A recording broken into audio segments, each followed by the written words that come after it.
How did we get here? That is a good question to ask for among a lot of Arizona Coyotes fans and followers alike. We're going to ask that question, kind of find out how we got to certain spots for Arizona Coyotes players, all on today's episode of Locked On Coyotes. Your Locked On Coyotes, your daily podcast on the Arizona Coyotes, part of the Locked On Podcast Network, your team every day.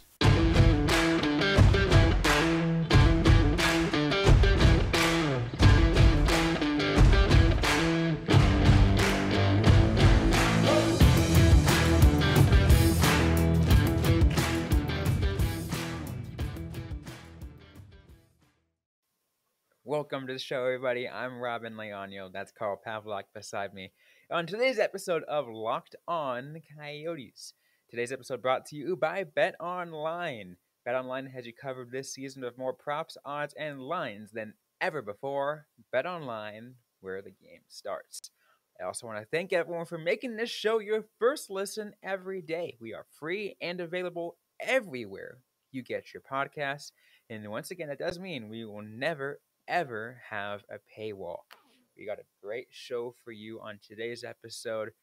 We are doing a How Did We Get Here series. Carl, you brought this up as a really great thing to talk about for certain players. How did we get to, where we are with certain players? And obviously today we'll be focusing on Lawson Crouse, but I think this should be a nice series to talk about. Oh, yeah, definitely. We're starting with a player who was traded for, the Coyotes acquired him via trade. But I do think potentially the series could go other places. Just kind of talking about how we've gotten to the current situation. And Lawson Crouse, I felt like, is the best person to start with.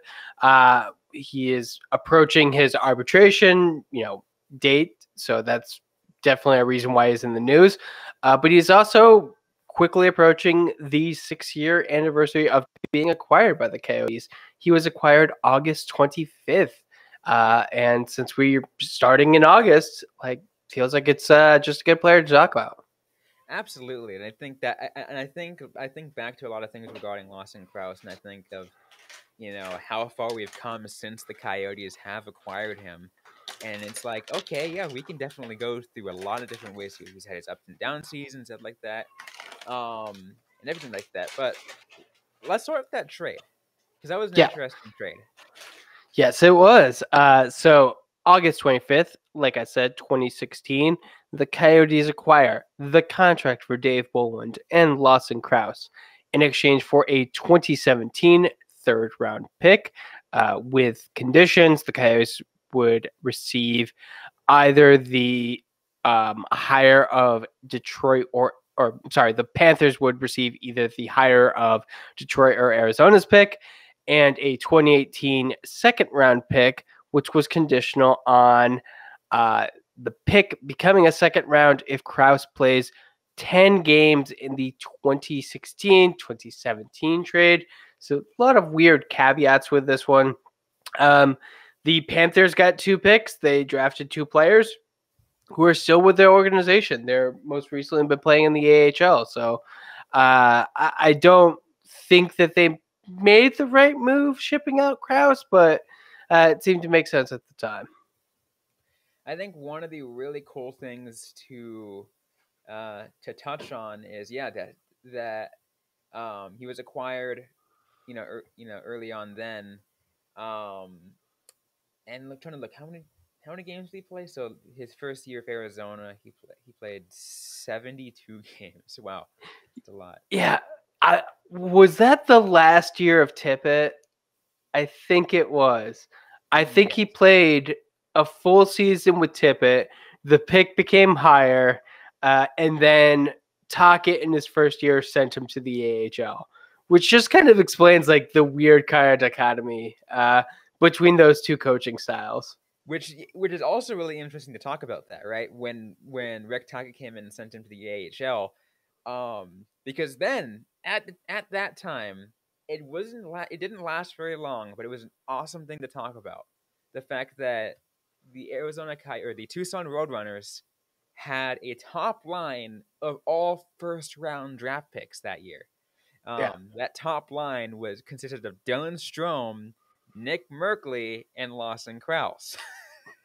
I mean, that was really cool. I'm sure that was something special in the AHL. I just love the fact that Dave Tippett, who at the time had like this reputation for not wanting to play younger players, like totally played Lawson Crouse when Rick Tocchet was like, nah, you need some work, man. Like that is just such a like a flip in what you would think it would be. Or at least at the time, I know, Tippett's coaching style has looked differently the past couple of years, but still just a very interesting situation. And the big piece was definitely, the Coyotes acquiring the contract of Dave Bolland, just one of the many times in history that the Coyotes have weaponized their cap. Oh yeah. You think back to some of the many times, and what's interesting is how different the Coyotes are doing that now versus then, right? Then it was just like, yeah, let's just pick up dead contracts and weaponize the cap that way. Now we've mentioned it several times before. Now it's just like, all right, you got any overpaid players that have contracts expiring within the next 2 years? Cool. Yeah. Take it. And I mean, like, to like reinforce your point about dead contracts, like Coyotes acquired that 2016. That contract was on the books until the 2019 offseason. Like, so that was 3 years of just $5.5 million. And you're right, the Coyotes definitely look for people who can, actually play. Although I will say Bill Armstrong has made a couple moves that are more like this, but not nearly this long term. Yeah, absolutely, and which is interesting to see. Just like, oh, like that's an interesting pick, but well, I think most recently Bill Armstrong acquiring the contract of, is it Little?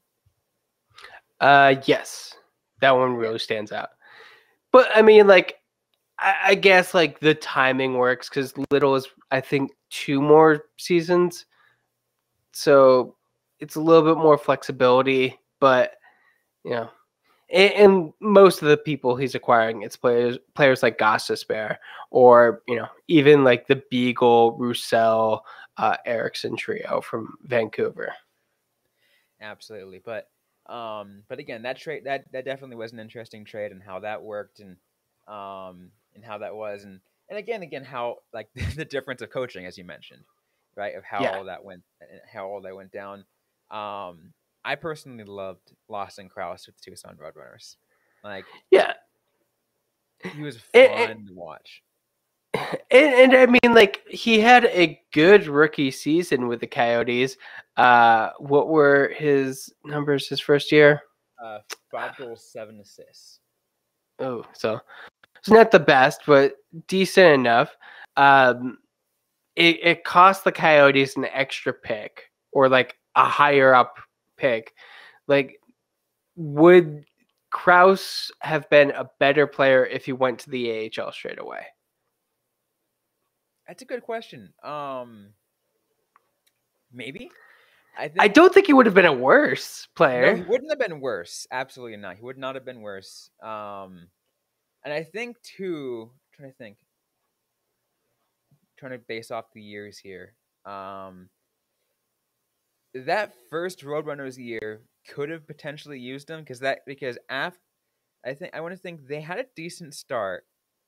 And then I think after the whole Craig Cunningham situation, they kind of just collapsed and fell. Yeah. Of course, course, understandable. Which completely is also kind of unrelated. Like, Cunningham was just kind of like a player who kind of like what, losing a player like Cunningham wouldn't have completely collapsed it, but it's a more mental state kind of thing. It's like, oh, you saw that happen on the ice, but wasn't he also the captain though? He was the captain. Yeah, but it's because he's been around. He was like the perennial AHL player that kind of just like was a leader for a lot of play. Like, he played for he was like on the Providence Bruins for a while or something like that. But so it's definitely like psychological, but it's also like a vacuum in the locker room, like that sort of thing. He wasn't necessarily like the superstar on the ice, but he contributed a lot of ways. Yeah, but which is what makes me question, like, would Crouse have made an impact in that way? Like, would the Roadrunners may have at least stabilized a little bit, maybe make the playoffs? I mean, that's a big ask for a team that just moved from Springfield and kind of established themselves in a new city. But Yeah, I think it's kind of like I think Krause would have played well. I think he probably would have brought another 10 to 15 goals, and in which case, that translates to a couple more wins. How far were the Red Runners from missing the playoffs? I gotta see that actually that. Let's see where they won 29 games that year. It's not a lot at all. No.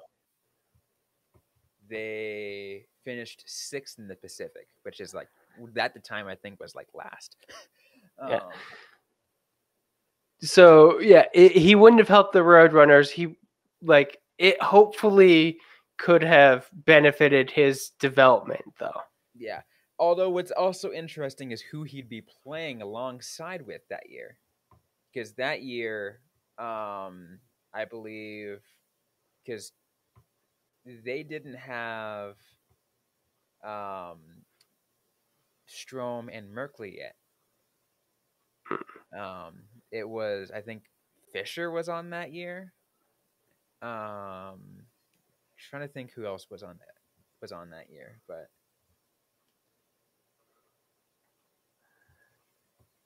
we can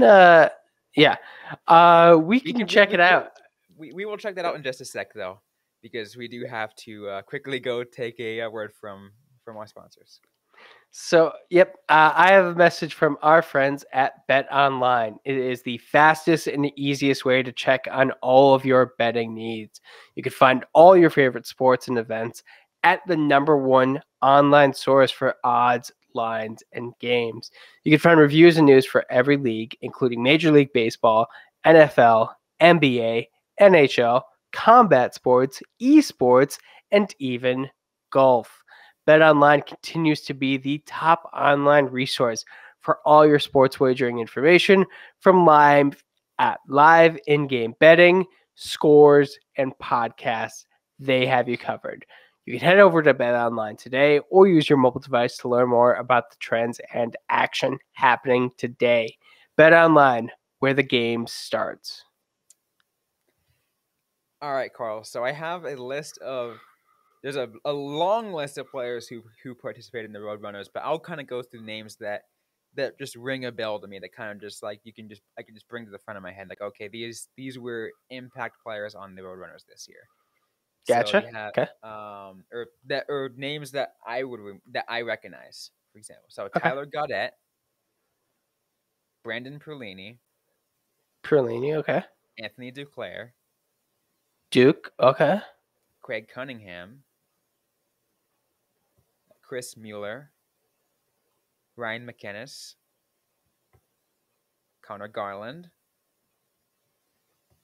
Christian Fisher, Trevor Cheek, Eric Shellick, Laurent Dauphin, Christian Dvorak, Michael Bunting, Kyle Wood, Jalen Smerick, Tony D'Angelo, Kyle Capobianco, Dakota Murmis, Kevin Connaughton, Dyson Mayo, Merrick Langhammer, Aiden Hill. Okay, so it's perfect that Michael Bunting was there, because, as we all know, he was in the AHL for just all of the seasons. That name really stood out. Also, Connor Garland, which does kind of reinforce the idea that,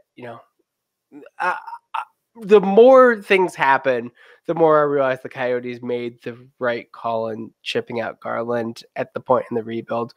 But yeah, that is definitely a lot of names, and I would have liked to see Lawson Crouse gel with quite a few of them. Crouse and Dvorak seems like a really good pairing. How many games did Duclair play? I'm gonna have to go through like on that because I only was able to check out because just what the roster was, but I can even go further back. Like Are you on the Roadrunners website? I'm on the AHL website. All right. Listeners, if you are not a hockey writer and or producer, you will probably not know this. The AHL websites are garbage to operate. All right, Just so who are you looking for? Duclair. Declare. All right. Um, I had to look in the search because there's so many names on that put of players that he played in 16 games with the Roadrunners. Okay. So not a lot. That seems like a very weird season for the Roadrunners, which, Yeah, like you said, the top five. Let's see, one, two. Yeah, the top five. I'll even say six because there's a tie there. Um, Players who were participated in the Coyotes and the Roadrunners that year was Joe Whitney at 74 games, Chris Mueller at 68, Kyle Ward at 68, Ryan McInnes at 68, Michael Bunting and Dakota Mermis at 67, Jamie McBain at 64. So, yeah. yeah, yeah. So Kraus isn't turning that team into a A superstar like team. Like no. It would not. I mean, I kind of wonder, like, if you're Tippett, if you're like, Kraus is going to be good, should we avoid the drama of an AHL team moving for the first time to keep him, like, insulated? Like, kind of like the opposite of what the thinking is for the next couple of years. Who knows? But I don't know. That's an interesting one. I always puzzled over Tippett's decision to play Kraus that first year. Like it never seemed like the right call. yeah, it was definitely an interesting call, right? I mean, like you have to wonder what was going through his brain on that part. What exactly that was the decision? And yes, I think you're right. It did cost Arizona a draft pick because it was as long as he didn't play 10 games, he ended up playing 72. Like Yeah, it would have been a third versus a second, but still, that theoretically could have done something. I mean, with that pick, the Panthers drafted Sarah Noel, who hasn't done much, mostly just been an AHL guy. But still, maybe the Coyotes could have done something better with it. absolutely, yeah. And I'm just looking really briefly too as a comparison of the 2016 versus 2017 Roadrunners, dude. It's night and day. It's night and day. Yeah, I It, mean, it makes a difference when you have Strom, Kraus, and Merkley on the same team, and you have Mario Campe also joining in on there as well. So like, I still every once in a while see Mario Kempe's name come up, mostly in relation to his brother Adrian. But that was a very interesting time. I really like that era of the Coyotes. There was a lot of hope that things were going to be turning around, and it just never materialized. absolutely. Luckily, my phone is on silent because I just got a freaking flash flood alert. To those who are familiar with Arizona, it's crazy. But Fun storms. absolutely. But let's move past Kraus and his AHL days because he had a really good time with the Roadrunners. He only played one season with them, and then eventually he's like, you know what? Yeah, you, you belong up here. Yeah. um, and yeah, he played 81 games next year. Then the year after that for 25 points. Then followed by a shortened season, 66 because of COVID. And then 50 another shortened season, 51 because of COVID. Um, and then a 65 game season that was shortened due to injury. But this was his best season yet. I mean, it feels like he was definitely improving those first years back. Like 11 goals, 14 assists in 81 games. Solid. You're back from the AHL. You're taking that step forward. Next season, 66 games, 15 goals, 10 assists. Probably could have hit 20 if it's a full season. But global pandemic. Then last year, like 51 games, 4 goals, 9 assists. That was like the biggest kind of roadblock we've seen in a player's But development. we will say I will say this though, and I'm pretty sure you'll agree with me. If you watched him play on the ice, those numbers do not reflect how he played because he was Yes, still great.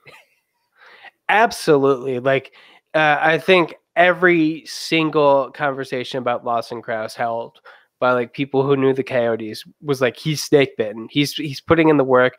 It's gonna come eventually, and it did kind of like start to come towards the end. And also, look, at that point, I think we'd all kind of realized that the Coyote system just wasn't working. And I don't want to like put too much blame on Crouse because he had that bounce back year. Like clearly there was a lot that's going on, but yeah, it was a rough year. It is to me kind of crazy how good of a bounce back he was able to have.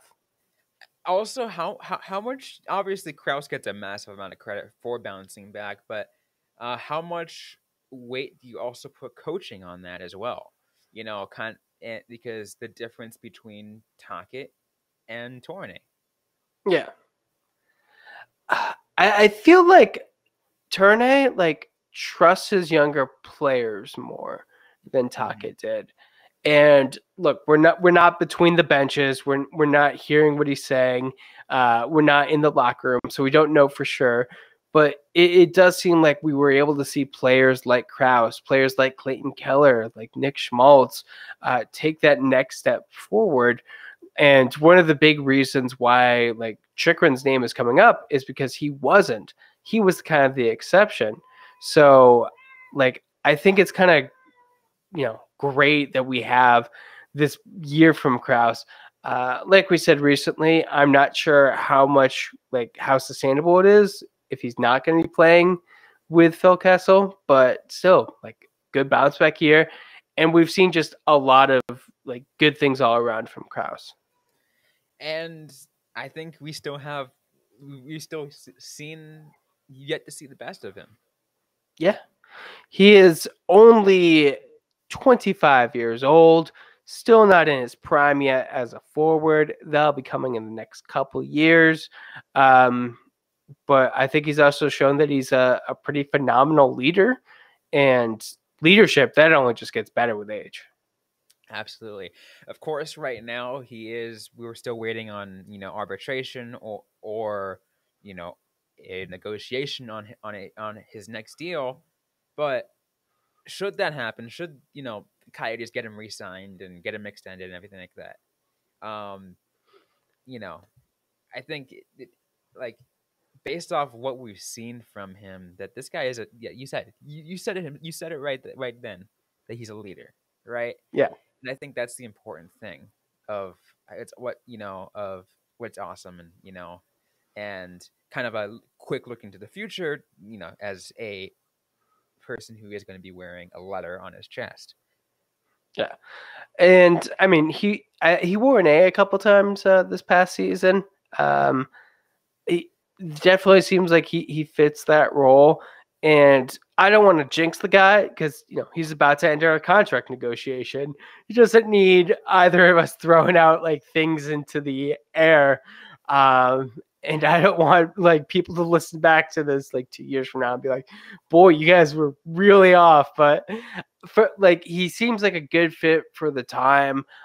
Bill Armstrong has constantly talked about how he is the type of player like that he wants. We've seen that be reinforced in the type of player that Bill Armstrong has drafted. So Right. yeah, Bigger, stronger. Yeah. 6 years ago, the Coyotes acquired Lawson Crouse, and I think it's going to be a while before we see him play anywhere else. Knocking on wood. Absolutely. So as a looking back again, um, that trade did wonders for Arizona. Like, Yeah. they like you think back, it's like it wasn't really much lost, and Coyotes get a really solid player out of it. Yeah, the Panthers got, salary cap relief, which all of the things that the Florida Panthers have been doing lately, sure, they need that salary cap relief. But since that happened, they didn't qualify for the playoffs 3 years in a row. They lost in the qualifying round, they lost in the first round, and then they lost in the second round. I do kind of wonder, like, if we had like the Locked On Panthers podcast on and be like, hey, would you take Lawson Crouse or would you take those two AHL guys? Pretty sure they'd take Lawson Crouse. Oh yeah. And even if it meant like an extra $5 million in cap space that they, I don't know, at the time spending on Roberto Luongo, maybe. Sure. Which of course brings up the question, because we talked about it. We talked about winning trades with. So looking back to kind of like as we were mentioning earlier last week when we had Jack Bushman on with from Locked On Blackhawks talking about winning the small Strome trade, we can agree, Carl, that this is a similar situation. The Coyotes kind of definitely won this trade, although even considering what you talked about, right? The fact that Tippett made the decision that he made, it's even regardless, that's still a win. Yeah, I'd say the Coyotes got the better player. The two that the Panthers drafted haven't worked out yet. Still time, but it's approaching 6 years. We should start to see something like that a little bit more definitively. Seems like they're pretty far away. I would also argue that the Panthers didn't really do much with their cap space. Like, they didn't qualify for another 3 years. So at the end of the day, I can't see this as anything other than a win for the Coyotes. Absolutely, and it's nice to see, right? The fact that that the trades like this were made, that it was pretty solid. That the Coyotes were making good deals, 6 years ago. Yeah. And even as much as you want to make fun of them, for acquiring like go to other examples like the Marian Hossa and Pavel Datsyuk contracts, but hey, it worked out for them, right? So Yeah, and also, like, I think it's kind of, because that's what John Check deal. I think he made quite a few good ones, and those tend to get forgotten right now and overshadowed by like his bigger misses, like the Taylor Hall trade. But the Lawson Crouse was definitely a good one. yeah, there were some questionable trades, which we'll probably discuss too as well, like in terms of, because um even players who aren't on there on any like on the Coyotes anymore, we can go through their trade trees on this series, right, and talk about how that went down. But Oh, that'd be fun. Like doing an episode about a player that was missed because the Coyotes traded a draft pick.